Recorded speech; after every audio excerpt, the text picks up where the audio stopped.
ఇండస్ట్రీలో మెగా ఫ్యామిలీకి వెన్నుముక లాంటి వాడు నిర్మాత అల్లు అరవింద్. చిరు సుప్రీం హీరోగా ఉన్న సమయంలో ఆయన మెగాస్టార్ గా మారేందుకు చేసిన కృషిలో అల్లు అరవింద్ హెల్ప్ చాలా ఉంది అనే చెప్పాలి.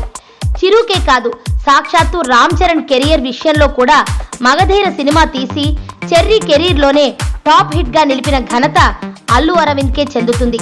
అయితే అదే క్రమంలో మెగా ఫ్యామిలీకి అంతటి ముఖ్యమైన వ్యక్తికి చెర్రీపై కోపం వచ్చిందట. ఇంతకీ ఎందుకు ఆ కోపం, అసలేమైంది అంటే ఈ కథ చదవండి.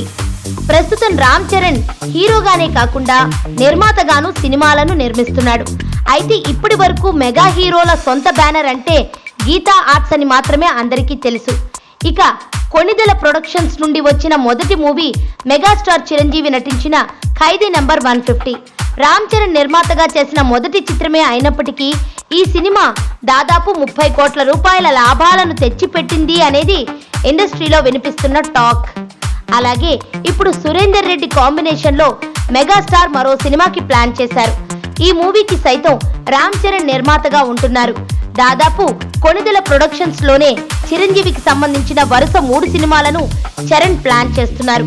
అయితే ఇప్పుడు చిరుకు సంబంధించిన 152వ మూవీని అల్లు అరవింద్ గీతా ఆర్ట్స్ లో ప్లాన్ చేయాలని చూస్తున్నారు.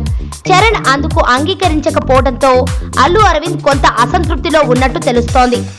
గీతా ఆర్ట్స్ లో చిరు మూవీకి చరణ్ ఛాన్స్ ఇవ్వకపోవడంతో లాభాలన్నీ చరణ్ ఒక్కడే తీసుకుంటున్నాడనే ఆలోచన అల్లు అరవింద్ లో ఉందట. ఏది ఎంతవరకు నిజమో తెలియదు కానీ మొత్తానికైతే అల్లు అరవింద్ చెర్రీ మధ్య మొదటి నుంచి ఇలాంటి వాతావరణం ఉంది అనేది సన్నిహితుల నుంచి వస్తున్న సమాచారం. చూద్దాం మరి ఏం జరుగుతుందో.